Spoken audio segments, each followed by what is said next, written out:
So for 11/16/2020, today is our class.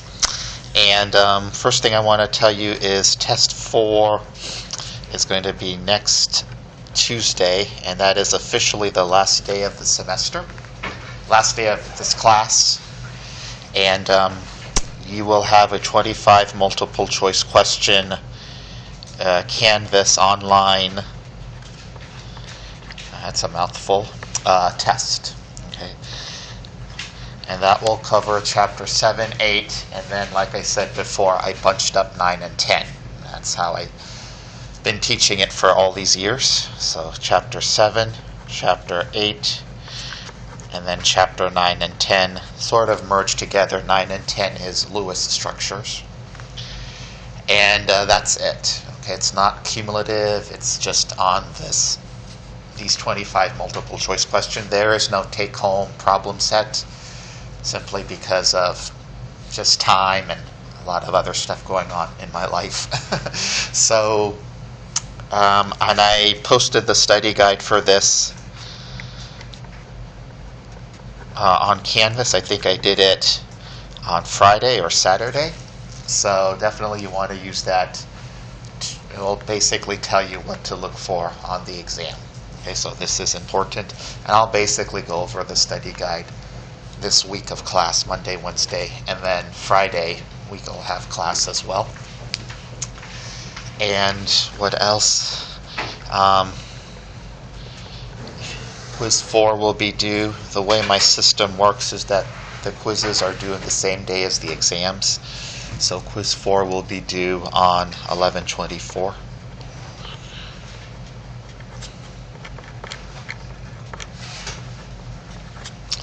All right. So test, study guide available for that. Quiz 4, make sure you start working on that. I do drop one of the lowest of the 4 quizzes, so just so you know. And then make sure you turn in your lab reports. Okay. Particularly the ones in this rotation, solubility within a family. I think everyone here, well, most of you did it, I know. Okay.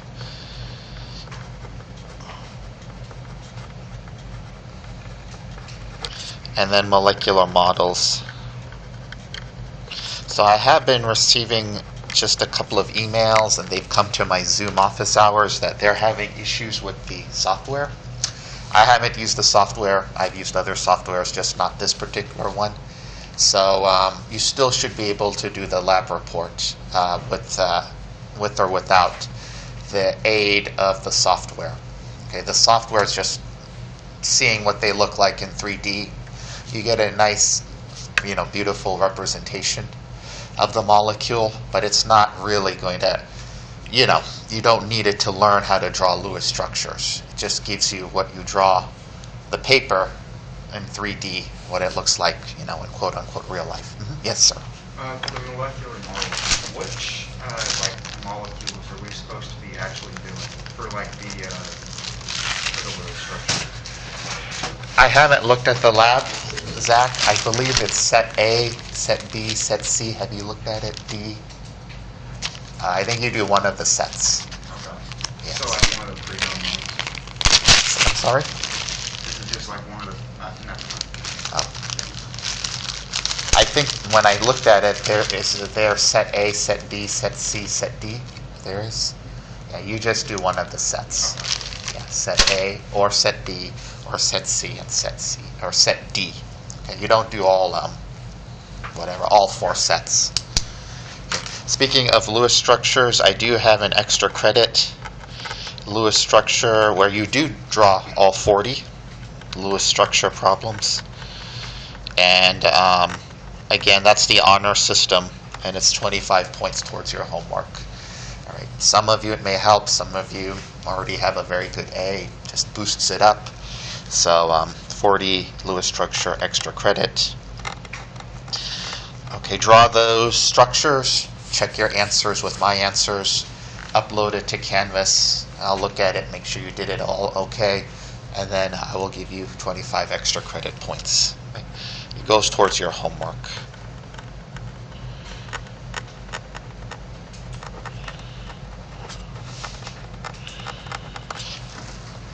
Lots of announcements as we begin the final week of class. One more announcement, or a couple of more announcements, has to do with your lab notebook. Okay, so a couple of students have already turned in their lab notebook. If you've done the labs, you can turn it in to me. Just put it by my door. Okay, my door has a little mailbox. You can put it in and I'll check it off for 100 points. Okay, so I believe the due date for that is going to be the 20th. Okay, so that's for those who did the lab, some extra points. If you haven't done the lab, at the end of next Tuesday I'll find out and see where I can redistribute the points, but definitely, if you did the lab, turn in the lab notebook. It's really good, and you should congratulate yourself for maintaining a lab notebook during a pandemic. A lot of students just, well, first of all, you've seen the labs. No one's showing up except maybe, a couple of you guys. So turn in the lab notebook and I'll give you some points as a thank you. And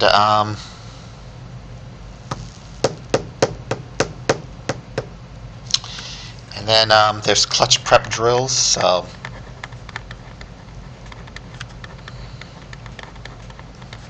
so make sure you do that as well, and I'll look at that. So if you've done all those little online exercises, quiz, videos, what have you, I'll give you some points for that. Okay. So this is what's on tap. Make sure you turn in all those lab reports. Okay. Do quiz 4. Okay, if you want that counted. Otherwise, I'll drop it.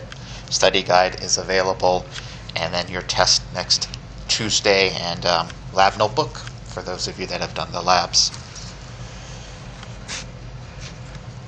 And any questions?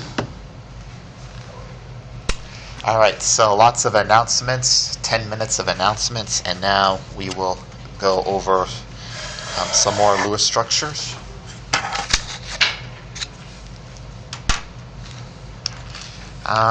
Let's just hit you with some practice ones here. How about this one? SO2. Okay, this is called sulfur dioxide. Okay. Its cousin is CO2, carbon dioxide, but this is SO2. So how will we do this? Okay, so you're going to pick each atom and find out what is its valence electron. So sulfur is happy at 6. Everyone agree with that? It's happy at 6 because it's underneath oxygen, and oxygen is happy at 6. Same group in the periodic table. Oxygen is also happy at 6, but we have 2 of them. So that's 12. And our goal is to get 18 valence electrons around sulfur dioxide. So I'm going to have sulfur as my center atom, okay? Because oxygen, I don't know which one of the 2 oxygen is center. So I'll make oxygen the outer atoms. I'll make sulfur my center atom. So I'll put a sulfur here. Okay, I'll make a bond with the oxygen. I'll make a bond with an oxygen here. You guys remember this tip? Okay, so here's a little tip that I'd like to teach people. Do you see any charges here on the SO2? No, there's no charges on the SO2. So what did we mention on oxygen? Forget about the R for a moment. Okay, R single bond oxygen, 1, 2, 3, 4, 5, 6, 7, 8, versus R double bond oxygen, 1, 2, 3, 4, 5, 6, 7, 8. So what's the formal charge on this oxygen? Single bond?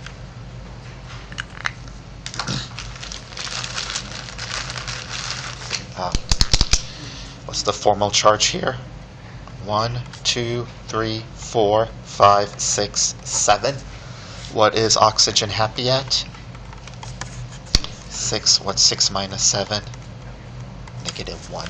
So the formal charge on that oxygen is -1. All right, what about this double bond oxygen? Forgetting about the R. Okay, what is its formal charge? Anyone? 1, 2, 3, 4, 5, 6. Okay, one more time. 1, 2, 3, 4, 5, 6. What is oxygen happy at? 6. What's 6 minus 6? 0.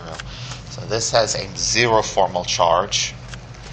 The whole molecule has a 0 charge. So what do you think we should do with these sulfurs, with the oxygens? Perfect, right? We're going to put a double bond here. Okay. So this is something that, maybe it's a tip. Okay, a little tool in your toolkit. All right, we fill the rest with electrons, because how many do we need? We need 18. You see here? 18 valence electrons.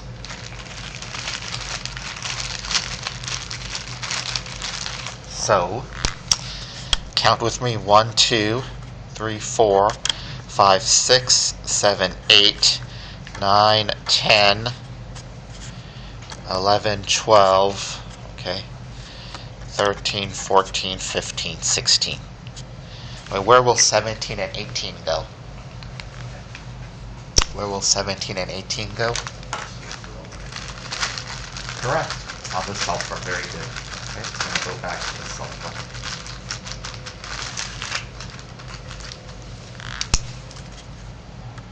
$17, 18. Okay.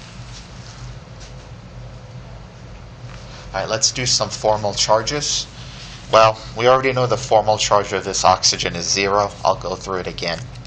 So 1, 2, 3, 4, 5, 6. What is oxygen happy at? 6. 6 minus 6 is 0. Okay, let's do an octet for this oxygen. Ready? Here you count everything individually. Right? So 1, 2, 3, 4, 5, 6, 7, 8. Okay, perfect octet for the oxygen. Okay, it's going to do the same thing for the outer, this oxygen. It's the same thing, right? So I won't go over that again. Okay, what about the formal charge for this sulfur? Okay, ready? Formal charge. Not octet, but formal charge. 1, 2, 3, 4, 5, 6. What is sulfur happy at? 6. What's 6 minus 6? 0. So you see the formal charge of the sulfur, formal charges of the oxygen, it's all 0. 0, 0, 0. The problem I gave you is formal charge of 0, no charge. Okay, let's do octet rule for the sulfur. Ready? 1, 2, 3, 4, 5, 6, 7, 8, 9, 10. That's okay. Okay, that's okay because that's called an expanded octet. Okay, so it's all right. You see, we got 0 formal charges. That's the best. Okay, so expanded octet is okay.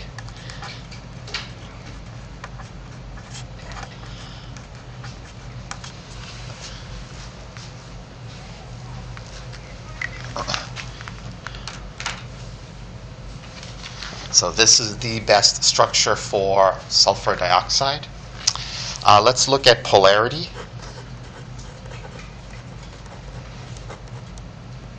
All right, you see this oxygen. Yes? I have a quick question. So Yeah. for our quiz or test, whichever one, Right. are we going to have to put expanded octet on there? No. Okay. You just draw this Lewis structure. Okay. Okay, that's the right one.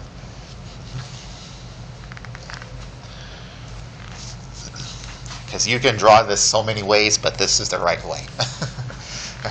All the other ways are the wrong ways. This is the right way. Now, why is this the right way? It's the right way because the negative formal charge. It's the right way because the formal charge is all 0, and there's no formal charge is 0 here. Polarity. So you see this oxygen, it's pulling. You're going to do this for oxygens, fluorines, all that, halogens, sulfur, nitrogen. It's called electronegativity. Okay, so that's going to pull this way. This oxygen is going to pull that away. Okay, you see that lone pair, what will it do? You see it's also going to pull. So this is a polar molecule. Okay, why is this polar? Because that electron is pulling. Okay, that electron is pulling. So this is a polar, what we're going to call a polar molecule. If you take Chem 2, okay, that's the first couple of weeks of Chem 2, polar, non-polar. So make sure you understand this for those of you that are taking Chemistry 2. Okay, so they do not cancel. Well, this cancels with that. I hope you see that. This left cancels with that right. But this electron's lone pair, let's call it lone pair, is pulling in its own right. You see this lone pair is pulling in its own right. So this is what we're going to classify as a polar molecule.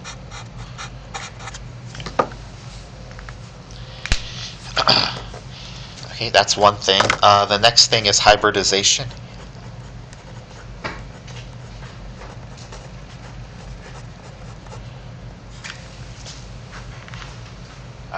So we have a double bond here, a double bond there. So two bonds, they just happen to be double. So two bonds and one lone pair. Okay, two bonds and one lone pair. So I do not know if two bonds, one lone pair is in your table 10.2. So, make sure you bring table 10.2 and 10.1 to the exam. Your online exam. Okay.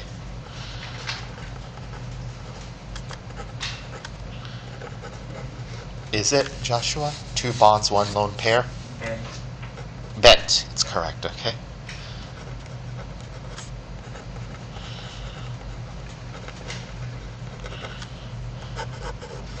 So Joshua looked for us, and it's there. You'll see that two bonds, one lone pair has a molecular geometry called bent.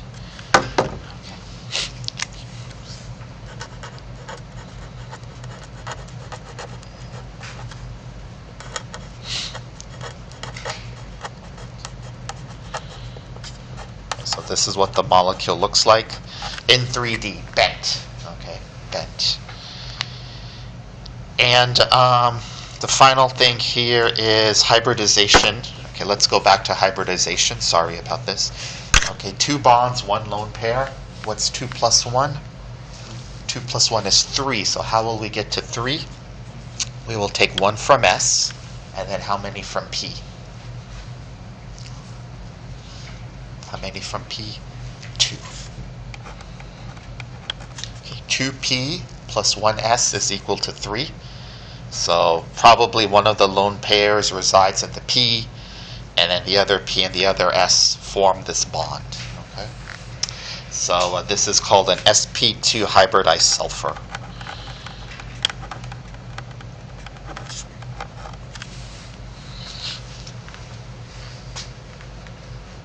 So for our quiz and our test, we're going to put all that down. For your quiz and the test, I mean, it depends what the problem is asking you.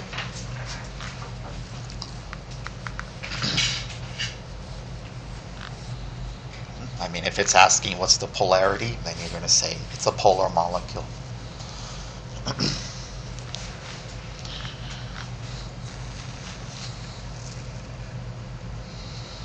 What's the hybridization of S? You're going to put sp2. Okay, so again, to answer that question, what's the question asking?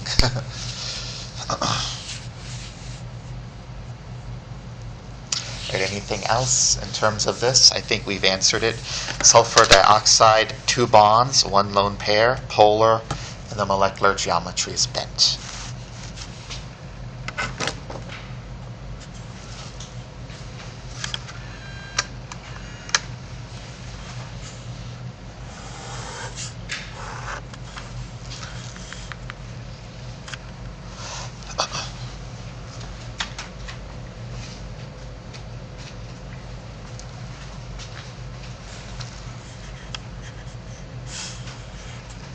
All right, let me go over a couple of other topics here. Let me give you this one here. Okay, C2H2, we'll call it Cl2. Okay, so can you draw the Lewis structure of this? C2H2Cl2. So one of the things, if you see this, recognize one thing, another toolbox, or thing in your toolbox, is carbon loves to form double bonds, or bonds with carbon, I should say.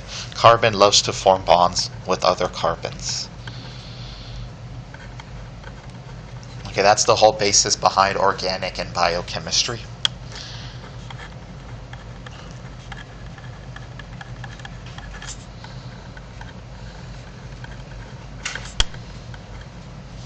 With other carbons.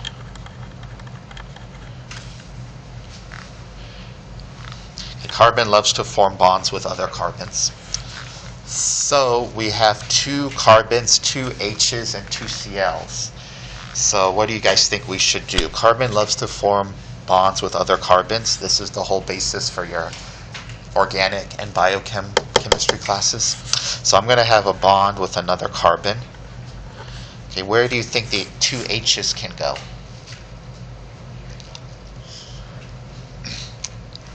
Can they go on one of the carbons? Okay. Okay, what about the second H? Okay, same carbon, sure. What about the 2 Cl's? The other carbon. Okay. Okay, but carbon loves 4. Okay, what do I need between the carbons then? 1, 2, 3. Yep, double bond will be 4. Okay.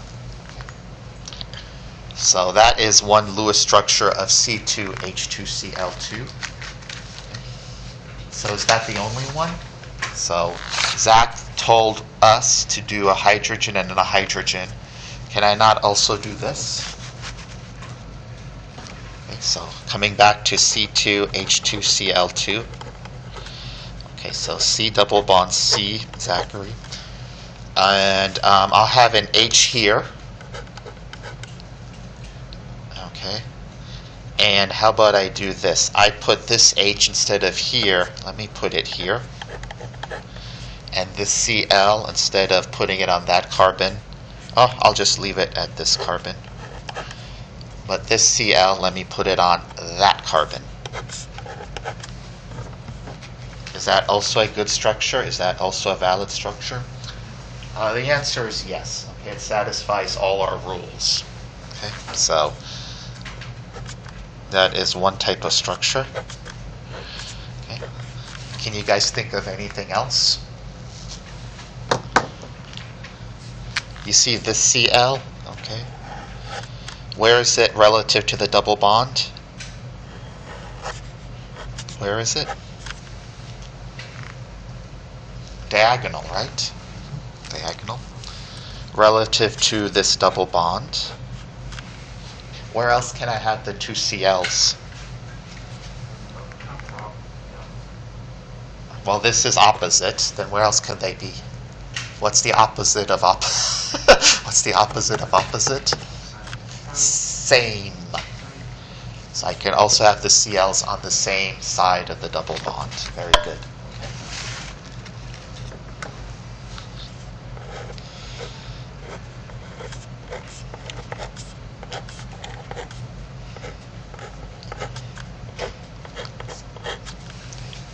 On the same side of the double bond. So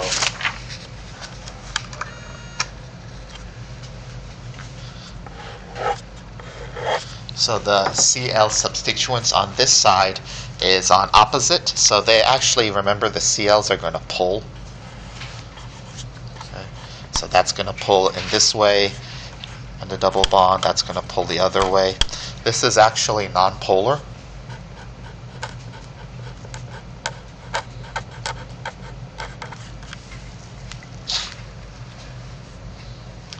And we're going to call this a special name. Okay, we're going to call this trans. We're going to call this the trans isomer.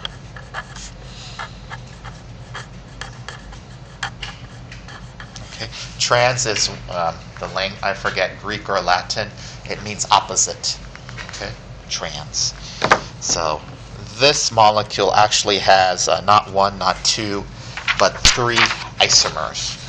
Okay, 3 isomers. Because the way you construct it, you can construct it in 3 different ways.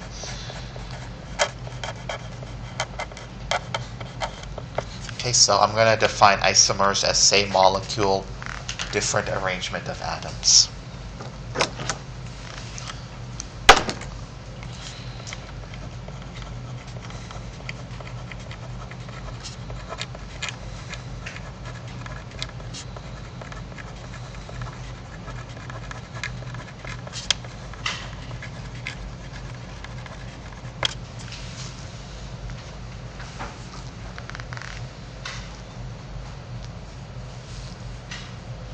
So we have the trans isomer, and then this thing here, same side on the double bond, we call that the cis isomer.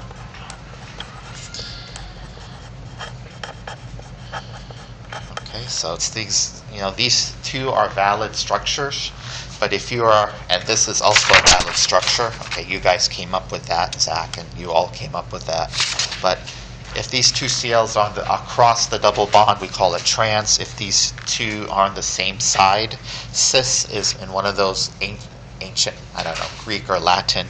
Cis means same side. Okay, trans means opposite side.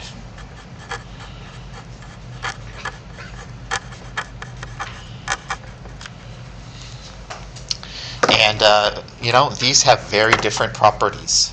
Okay. They're not the same. Okay, for one, this is non-polar because they cancel. This one is polar. See, they kind of build on each other. So this is actually a polar molecule.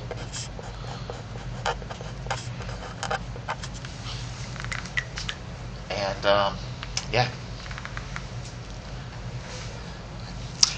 There was a drug in the 1970s, and I'm forgetting the name. I'm blanking out. Anyways, I can't remember it for now. My mind is blanking. But there was a drug in the 1970s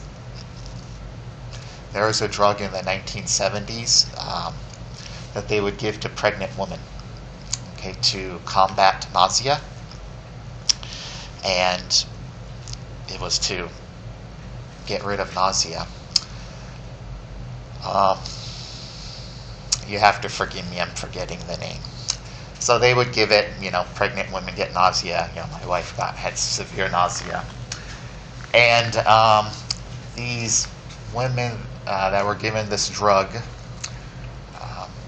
they gave birth to babies that were had tumors or birth defects. Okay, some of them had a deformed head, some of them had an extra limb or missing limb or something.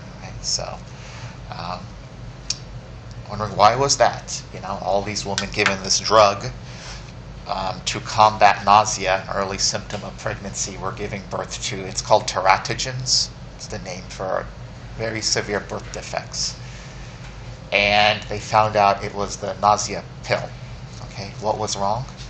The nausea pill was actually curing, the drug was curing the nausea, but what was it also doing? It was causing birth defects. Okay, it was one of the isomers that was causing the birth defect. Okay, the other isomer was actually curing the nausea. So the FDA had to ban that drug. Okay, so these isomers are a very, very huge deal, especially with regards to drug design. Okay? And I don't have the name for it. Maybe I'll look it up and find and give it to you on Wednesday. It's a very interesting story. Go ahead. Zofran? No, Zofran, they still use Zofran now. Though a student came to me last term, or maybe the year before, and she told me that her sister was given Zofran and she was having some sort of issues with that drug. So one of the students came to me and told me that. Is it what? Vendectin. No. If you tell it to me, I would know it. But it's just slipping my mind. That was another one that caught on. I don't know if that was like a widespread thing, but it was in the 60s. Vendectin. No. It is not regulated. Yeah, I'm blanking out. Yeah. But the idea is that the one isomer structure, okay, one isomer was doing bad things, the other isomer was curing it. It's very hard to, when you synthesize a drug, it's very hard to separate the isomers, because they're so, so close to one another. In fact, they are the same thing, except they're just different, The molecule is the same thing, but the only difference is that, one molecule has an atom here, whereas the other isomer has an atom there. Okay. Turns out the isomer that had the atom there was really bad, whereas the isomer that had the atom here cures the nausea. Yeah, I'm blanking out. I'll find out. I'll tell it to you on Wednesday. Okay, so isomers are a very, very big deal. Okay, that's why whenever they look at a drug, they want to pass a drug, I think they worry about this stuff, because you cannot really separate an isomer. How can you separate these two? They look alike. They are alike. The only difference is that Cl and Cl is there. Here the Cl and Cl are on the same side. So even separating these is very, very hard. Okay. So that's isomers. Specifically, I want you guys to focus on cis versus trans isomers.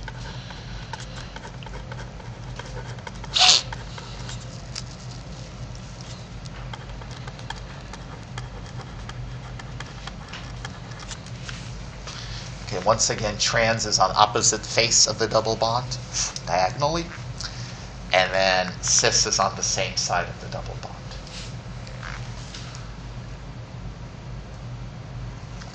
By the way, let's look at this carbon here.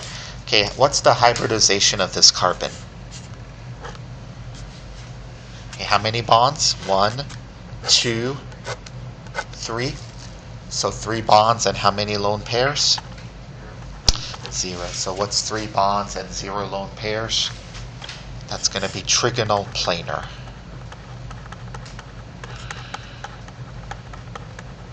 What about this carbon? Same thing, okay? 3 and 0. Okay, looking that up in your tables, it's going to be trigonal planar. Okay, by the way, this chlorine, once you get really good at this, like if you take the higher level chemistry classes, they won't put this, but since you guys are kind of beginners.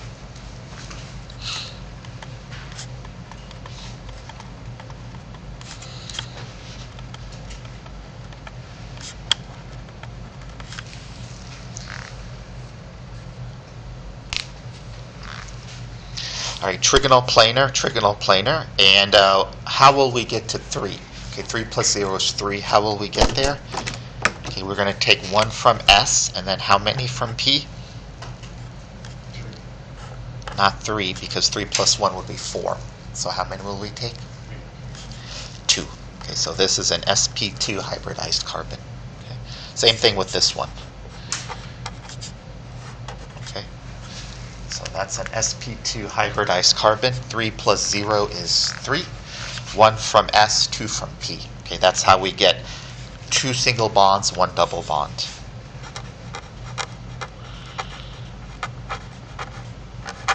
So 2 sp2 hybridized carbons. Okay, what about this double bond? This double bond is actually also called a pi bond. Do you remember this from our last lecture?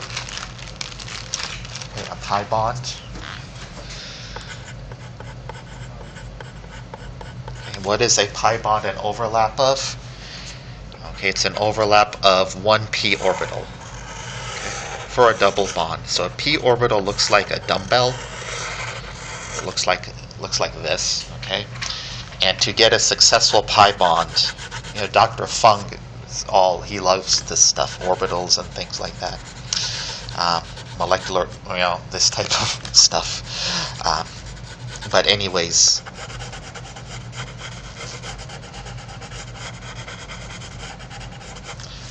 a p orbital will overlap with a p orbital. So remember this? Okay.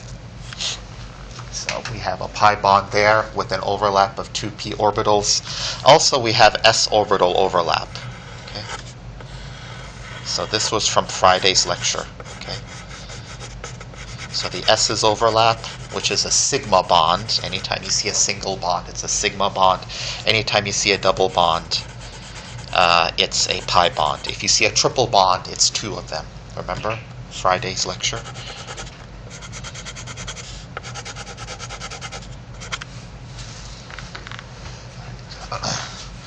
So that's how you construct a pi bond. All right, same thing with this one, and the same thing with that one. Now let me tell you something that's a little bit fun. So something that's kind of fun for you all, hopefully. The molecule here is C6H6. Okay, C6H6. Have you heard of benzene?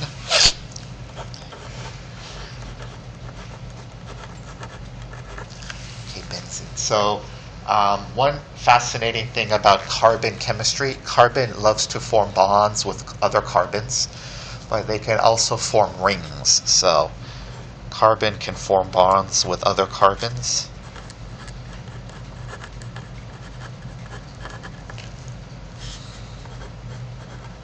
Okay.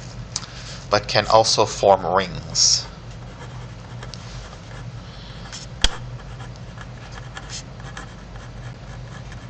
And what do I mean by a ring? Okay. The molecule closes in on itself. Okay, the molecule can close in on itself. Right? So 6 carbons. How will we draw 6 carbons in the ring? Okay, what is 6? What type of polygon is it? Hexagon. So let's draw the carbons as a hexagon. 1, 2, 3, 4, 5, 6.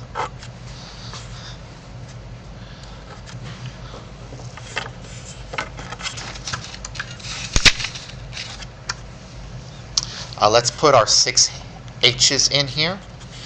Okay, I'm going to put 1 H here. I'm going to put 1 H here.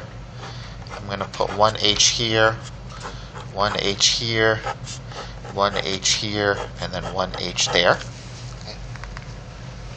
So remember, carbon loves 4. What can I do to get to 4 then?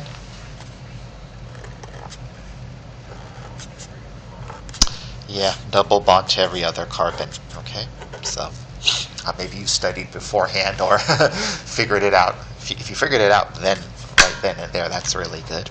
But yeah, double bond to every other carbon. Right? Yep. Okay.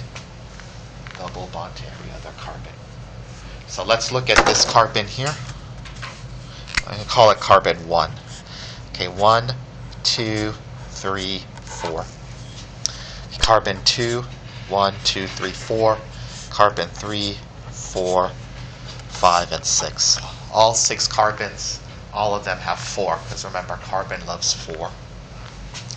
But there's something also very, excuse me, there's something also very interesting here, because you see, all you, Zach and everyone else, this has resonance, right? So if I can move this pair of electrons here, that causes this double bond to go here, causes that double bond to go there. So we have resonance.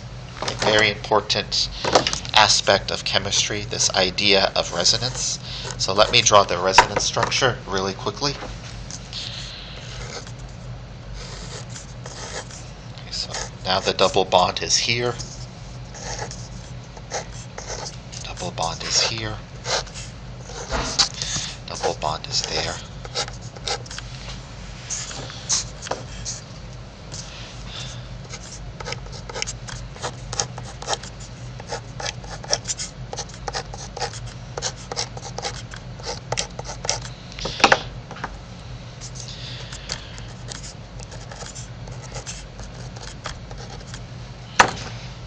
So this goes back and forth, sort of between these two structures.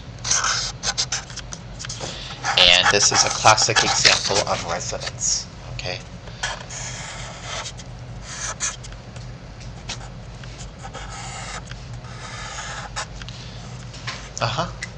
Would the isomers from C2H2Cl also be resonance structure or no? No, because you can't have a resonance structure because where will this bond go? You can't go here because that will be a double bond, so that's off. And it can't go there because you'll have a double bond with the Cl, and that's going to mess up the formal charge. Okay. So, yeah, there's no resonance with this one.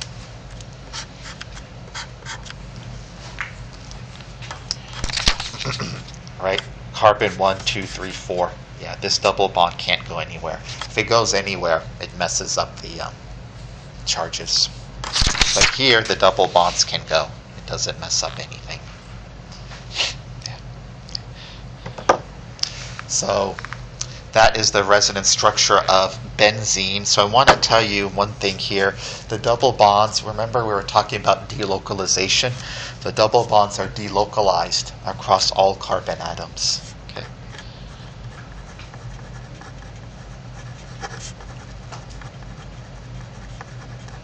So double bond. Delocalized across all carbon, 6 carbons. 6 carbon atoms.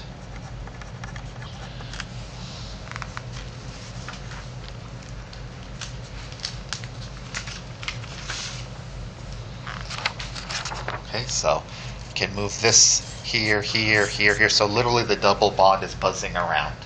It's buzzing around all 6 of the carbons. So there's actually a way. Don't forget your back and forth arrows here. So there's actually a way we depict C6H6 in your textbook.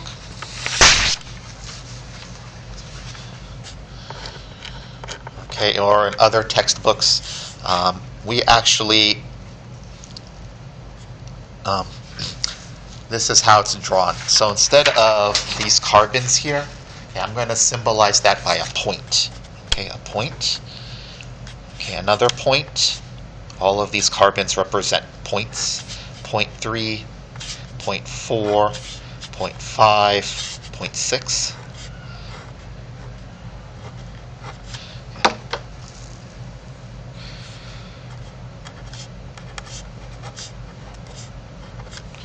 Okay. So all of those little dots represent a carbon. Okay, so carbon, carbon, carbon, carbon, carbon, and carbon. And because of this double bond being delocalized, okay, we can actually draw it as a circle. Okay, as a circle. That represents something that's delocalized across all 6 carbon atoms. You see how the double bond can move around? Look at those red arrows.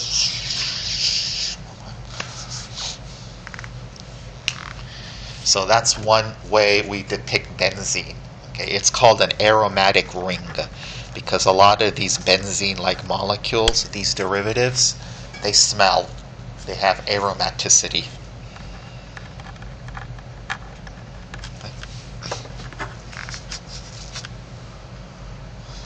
Right, remember what this circle represents now. Okay, it represents the double bond sort of being delocalized across all 6 carbon atoms because of the resonance.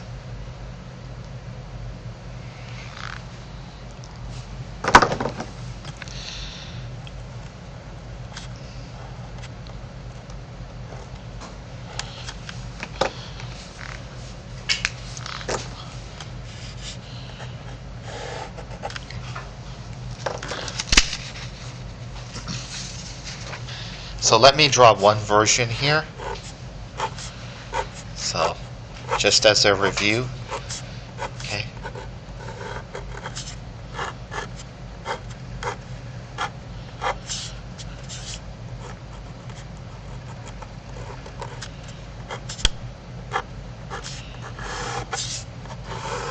Okay, this is how we will draw benzene. Each of those points represents a carbon atom, and a lot of textbooks will draw it like this.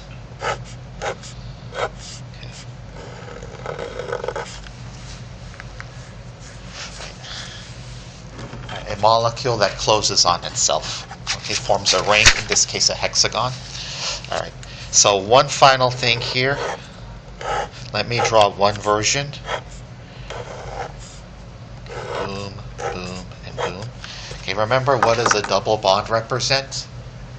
Okay, it represents an overlap of p orbitals. Okay, so let's see if I can draw this correctly. Again, I'm not a Picasso. So this double bond represents an overlap of a p orbital, is it not? Right? That's what hopefully we've learned. What about this double bond? P orbital. Okay, what about this double bond? P orbital. P orbital. And look what you have with benzene. Okay, you have overlap. Let's see if I can draw this here. I have overlap above the plane of the benzene ring.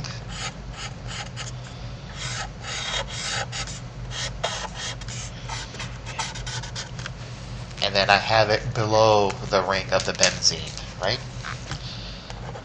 I don't know how this is looking, but if you have a good 3D eye, you can get something from this. So we have pi orbital overlap. You see the p lobes above, overlapping with the lobes above, the lobes below the p orbital overlapping with the lobes below of the p orbital.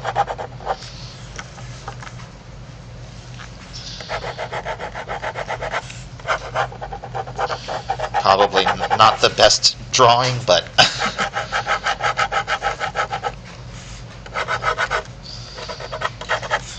so yeah, okay. So delocalization above, delocalization below the plane of the ring. This is called pi stacking because they're pi bonds. There's an implication of this pi stacking in Alzheimer's disease. They think that the pi stacking causes the amyloid molecule to, what is that word? They stack. So when they stack, they aggregate. So can you imagine this aggregation occurring in the brain as it does in Alzheimer's disease?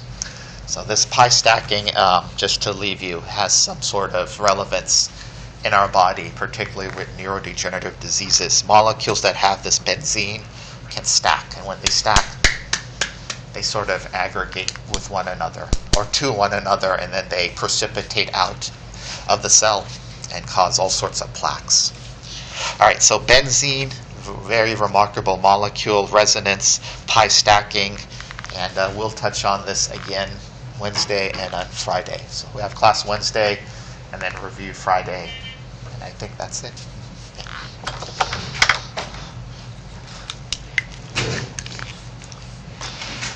Do come with questions. Okay, so I think whatever I've taught in the class, it's pretty much this is it. So everything else would be review and fluid structures and questions or comments, stuff like that.